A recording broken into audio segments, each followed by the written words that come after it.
Befriending badges? Research rank cap increased to level 65? Pokemon level cap increased to level 65? Recipe level cap increased to level 65? Pokemon box max capacity increased to 1,200? Fixes to cooking related bugs? Changes to the way items are discarded? Addition of scroll bars? And the addition of a new event that changes everything. Not bad for a Monday night. Happy screen time and thank you for subscribing for Pokemon Sleep Row Tomfoolery. We had one day of peace, one day of not needing to worry about meta stuff, one day of good quality sleep without having to stress about the game. But hey, that's okay. I spent that one day at Taupe Hollow. Maybe I can catch a Paldean this week. Maybe I'll catch a Croagunk. But look, news dropped Monday night, so we're gonna address it first. First meaning before we address other stuff in the video, because obviously everyone's already addressed this stuff. Alright, so first of all, let me know in the comments if you have a silver befriending badge on anything. Like, the only people who this thing benefits are the people who have gone absolutely insane on Eevee for no reason. Like, we went over that in a different video. If you didn't know this, if you click on main menu and then sleep style decks, in the upper right hand corner you can now click on a little badge with a heart in it. It represents a befriending badge, but the one at the top is so small it kind of just looks like an arrow in a circle. Now, even more fun, we have a new sorting option. Wait a minute, were filters always here in the sleep style decks and I just never had a reason to use them? Well, I guess you can filter by badges, but if you click on the little bars that are between the filter and the arrow that shows you which direction things are being sorted, not to be confused with the other bars that allow you to manage your badge settings, even though I can't use that at all. You can actually sort the sleep style decks by the number of Pokemon you've befriended, and this will allow you to see how close you are to getting a befriending badge, which is how I know that I'm not close with anything. I haven't even caught 30 of anything yet. I've got Totodile at 29, Squirtle and Eevee at 27. Looking at this at the end of this week, I have Croagunk at 26, but I don't know what it was when the video started, so we'll have to see how many I counted and you can do the subtraction. You didn't know that you were gonna have to practice your math in this video, but here we are. I've got Cyndaquil at 25, Psyduck at 21, and Bellsprout at 21. Everything else is below 20, and as I look at this, I just go, wow, I have been insanely lucky that I have usable Pokemon and a lot of great Pokemon that contribute to my current strategy. I mean, part of my strategy has been that when Pokemon Sleep gives me a good Pokemon, I use that and build around it. But anyway, I was surprised that I only even have a few Pokemon that I've caught more than 20 of. So on my friends list, and some of these people may watch the channel and some may not, but shout out to I Love Chicken R, who has an Eevee Gold badge. Shout out to Azor, who has a silver badge with Ghastly. And shout out to Adam Sean, Charizard, and Seadark666, who all have silver Eevee badges. If any of you are watching this, did you find what you were looking for when you caught that many? Anyway, whether you think it's smart or not, the thing that stood out most to me on the list of new features is the research rank cap being increased. Typically, research rank determines what level the spawns of Pokemon you capture are, and so in theory, getting your research rank up to 65 means that your base level Pokemon and your evolved Pokemon are just going to be that much of a higher level when you catch them. That means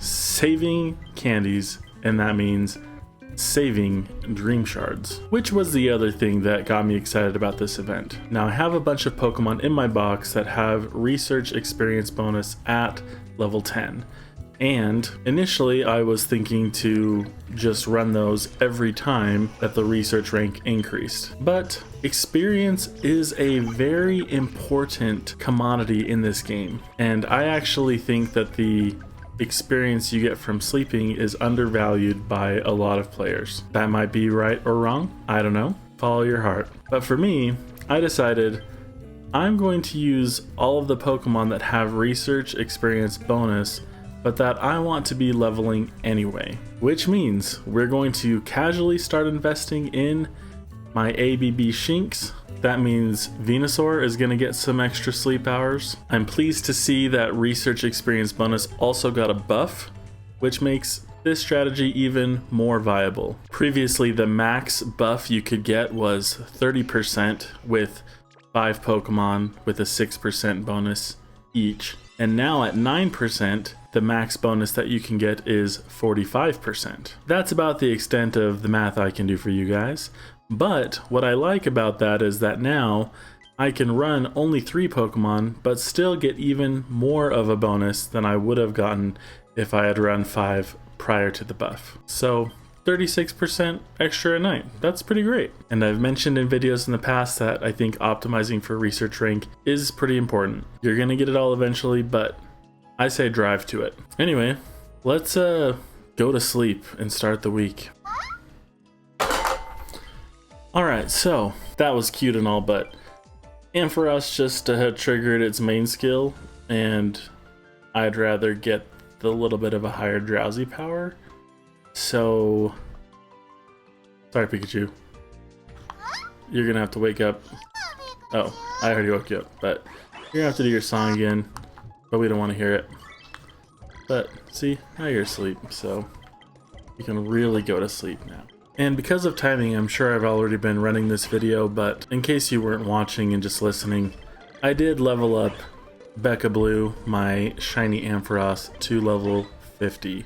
Dropped a bunch of handy candies, used a bunch of dream shards, got that helping speed S unlocked, which is why I wish I had another silver seed to use right now. But we're gonna be okay because session 624 is a slumbering session, and it is the last day of the Good Sleep Day event. Somehow, yet again, we got no new sleep styles for Good Sleep Day, so thanks a lot, Devin. And we dropped our premium bonus biscuit on an Onyx, and we didn't catch it, and we didn't catch anything, and you probably won't get to see that because there's no way I'm going to talk long enough for you to see me use that biscuit. I ended my sleep tracking within 30 minutes of the previous day. You might have a little bit more time to see it happen. Or maybe we'll just keep leaving it running a little bit longer because Tuesday night we got even more news. Dream Shard Event Volume 1. The best part of this event is that Volume 1 because it means we're going to see a Volume 2, a Volume 3, a Volume 4, dare I predict a Volume 5? And they're setting a pretty good precedent for this event too by putting mini candy boost on it. Which, if you recall, I said, I'm going to give my Shinx hunt until the next mini candy boost. And Devin said, alright, go ahead and don't hunt for Shinx then. So, Dream Shards from Sleep Research are multiplied by 1.5 times. Dream Shard Magnet S is boosted by 1.5 times. And the chance of each helper Pokemon triggering their main skill will be multiplied by 1.25. Not just the Dream Shard Mons. Every Pokemon is going to have their skill triggers increased. Whoa. If they continue that with all of these future Dream Shard weeks, you're gonna want to pay attention and use this very strategically. Which is why I went ahead and gave up on the rest of my week, because I figured out if I run my maxed out Golduck, maxed out Ampharos, maxed out Gardevoir, and 2 other berry generalists at Taupe Hollow, one having favorite berry and one not, I could hit Master 19 easy. Master 19 without meals. So my plans for the week just shifted after Tuesday night, and I stopped caring about my strength on the week. Not that it needed to be that high anyway, but I swapped in ingredient Pokemon to start saving up coffee, to start saving up leeks, to start saving up honey and milk, and I prepared myself to target desserts for the next week. As soon as I had all the ingredients I needed, I just put in a bunch of Dream Shard Magnet Pokemon, and I just started celebrating Dream Shard week early. But look, if you have those charged strength Pokemon as skill specialists, or any skill specialist that's maxed out, you could be using Dream Shard week in the future to do a lot of damage to a Snorlax. Because that's what the Pokemon are doing, right? They're fighting Snorlax throughout the day. They're wearing him out by making him eat, and then while he's digesting, they all just come in and... Anyway, we can always use Dream Shards, and future pod expansions are bound to be annoying as heck. So yeah, I guess the sleep sessions for the week were only impacted by me getting a little bit less strength, but we'll make up for it the next week. And you better believe that on the Sunday night before Dream Shard Week starts, I'll be using a good camp ticket. That extra spawn will mean extra Dream Shards, and it will mean that I don't have to worry about expanding my pot to make great dishes for the week. And we are going after that Silver Seed at Taupe Hollow. And recording this on Monday night of Dream Shard Week, having done no sleep sessions, I can say we're on track. We're at Master 5 already, so tune in next week to see if it happens. And make sure you subscribe. Session 625 was a snoozing sleep session. We saw a hungry Ninetales and 2 hungry Fuecoco. And keep in mind, even though I just said the words good camp ticket, we're not using one this week. But I dropped my premium bonus biscuit on the Ninetales to just fill her up and use 2 Poke Biscuits, 1 on each Fuecoco to get the catch. Now why I did this, I don't know, because I have basically a perfect Skeledirge already, that is Mono Apple, and I've kind of already ruled out Skeledirge as a bean sausage option. And have you seen the experience curves from 60 to 65? Experience is never going to get better for Pokemon. We are never going to get anything to level 100 in this game, whether they add it or not. Alright Fuecoco, AAC is not great. Helping bonus is great, helping speed is great, ingredient finder S is great, berry finding S is great. Okay, timid nature. Whew. Shout out to Velociraptor.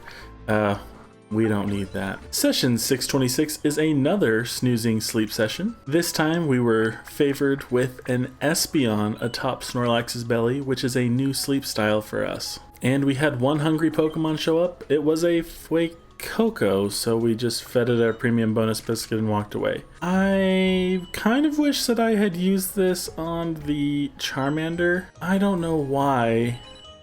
I guess I just was feeling stingy on my biscuit spend. Anyway, this Coco is Mono Apple AAA. It has Berry Finding S and Helping Speed S that are interesting to me.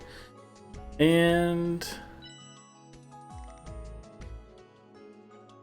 it's not going to be anywhere close to the Skeledirge that we have, which is just a reminder of how lucky I've really been in this game. And a Thursday evening update after dinner. I had gotten all of the ingredients I had needed except for milk and leeks, so I put in a team of leek finders, if you care to know. Session 627 was a slumbering sleep session. We had no new sleep styles again, but there was a Steelix on the field, so we dropped our premium biscuit there and walked away. Session 628 was a dozing sleep session, finally. And not only did we have a Paldean on the field, it was a top the belly Paldean, a new sleep style. And it was our lucky day. We dropped that premium bonus biscuit on Paldean and it big hit. Then we dropped a Poke Biscuit on a Croagunk that we had already prepped in the past. It also big hit. So the odds of 1 big hit is something that I don't remember. And the odds of getting 2 in a row, that's pretty lucky. And if we used all of our luck now, I'm sure that these Pokemon won't be good. We'll look at the Croagunk first. ABB. Bah. Helping Speed S is good, Ingredient Finder S is good. Everything else can... Croagunk. I don't know. It can go to the Professor. Everything else can go to the Professor along with Croagunk. Alright. Paldean is A, B, B. Ingredient Finder S, Ingredient Finder M are great. Okay, well, this is a really, really good Paldean.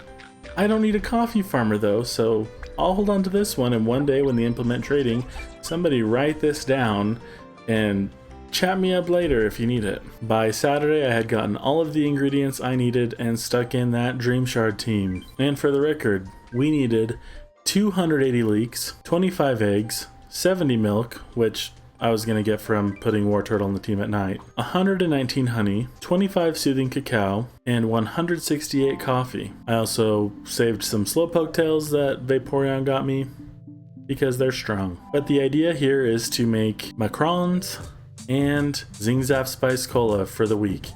Zing Zap Spiced Cola twice a day during Dream Shard Week, and the Macrons once a day. Now you might be thinking, where is the ginger? Where are the apples? Where are the eggs? And the good news is, those will all get covered by my skill specialists and berry specialists, so we're good.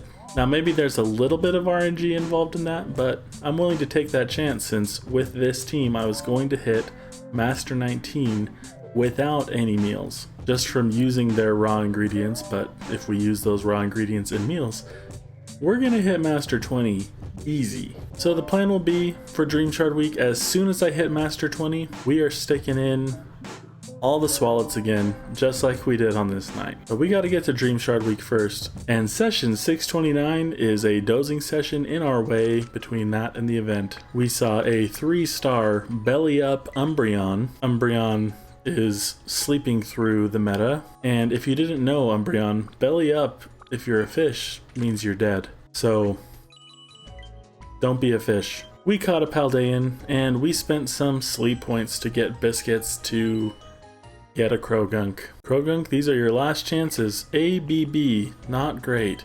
Helping Speed S, Ingredient Finder S, Helping Speed M. Upgradable Ingredient Finder. Okay, so Croagunk, you are not a bean sausage farmer. We can run the stats. If we evolve you into Toxicroak, even this really good Croagunk as a Toxicroak will not produce anywhere near the bean sausages that I would want. We already have so many options that produce so many more bean sausages, and a bunch of them are not even optimal Aron and Stuffles. So, Croagunk, what are you doing? Stop finding bean sausages. Stop breeding that into your species. Just get oil! And for Paldean, we're looking for AAA, and unfortunately we got AAB. So that Helping Speed M is wasted, and that Ingredient Finder M at level 100. Why? Is it just me? Am I the only person that gets the right sub-skill always at level 100? Or is that everybody? Is there a thing here? Somebody tell me in the comments if you also see this on all of your Pokemon. And congratulations to Gene Belcher for getting 200 sleep hours, getting that little bit of inventory, and working your way up to level 50. Session 630 was a snoozing sleep session, and we got Charmeleon's loafing sleep, which I first saw in the Pokemon anime. I feel like this is the sleep style that most resembles how I sleep. Now we got a hungry Ditto on the field and a hungry Typhlosion with another Typhlosion. There's a lot of pips on there. So I started off by feeding the Ditto a premium biscuit to fill it up a lot of the way. Then, in case it all fold, I dropped a Poke Biscuit on it. But the Poke Biscuit big hit, leaving us at 1 pip, except it all fold at that point. But at least we didn't use a Great Biscuit for that. Hopefully it doesn't come back hungry. Now we were able to finish off the Typhlosions with just 3 more Poke Biscuits, so we did that and we took home a Typhlosion this morning. It's not every day you catch a Typhlosion, and this one comes in at level 26, fully evolved, and it is an ingredient finding Typhlosion with berry finding S and helping bonus and timid nature. Okay, so the great combo and timid nature, and I'm just ditching this thing. We have better Cyndaquil options already. But seeing that Typhlosion come in at level 26 is a good reminder. Hey, that Typhlosion could come in at level 27, 28, 29 as we get those research ranks up. So get them up. Get them up, get them up. So yeah, we'll be headed to Taupe Hollow once again after a fine week at Taupe Hollow. We ended up getting to Master 15 without even really trying, so that was great. Do you have any specific goals for Dream Shard Week? Let me know in the comments. And probably because this video is not coming out until Dream Shard Week is well in on its way, how's your Dream Shard Week going? Did you get those goals too? And one additional plug here. We do have memberships available on the channel, so if you're interested in some bonus content or early access to my videos, please consider joining as a member. We'll be expanding on the membership packages in the future as we get more members on the channel. But until then, it is what it is. Let's do this again sometime. Happy researching.